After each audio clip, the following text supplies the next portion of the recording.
Abstentions. At the United Nations, a global condemnation of Russia's war on Ukraine. Even many Asian countries that typically take a more neutral diplomatic stance voted to condemn Russia. Some, including Singapore, went further, imposing their own sanctions on Moscow. Unless we as a country stand up for principles that are the very foundation for the independence and sovereignty of smaller nations, our own right to exist and prosper as a nation may similarly be called into question one day. Although a strategic partner of the United States, Singapore usually avoids choosing sides among bigger countries.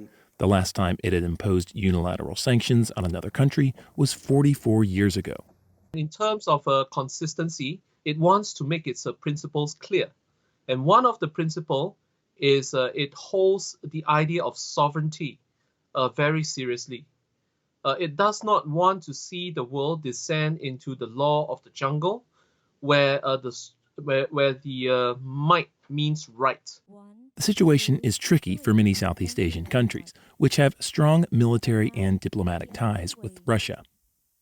But at this week's UN vote, Vietnam and Laos were the only members of the Association of Southeast Asian Nations that did not condemn Russia. Instead, they voted to abstain. In some ways, it is not surprising. Many ASEAN countries value sovereignty as well, because they live in the shadows of great powers within the region.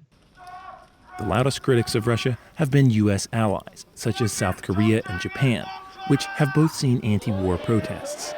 Both countries had pursued better relations with Moscow. Those efforts now seem in jeopardy. Bill Gallo, VOA News, Seoul, South Korea.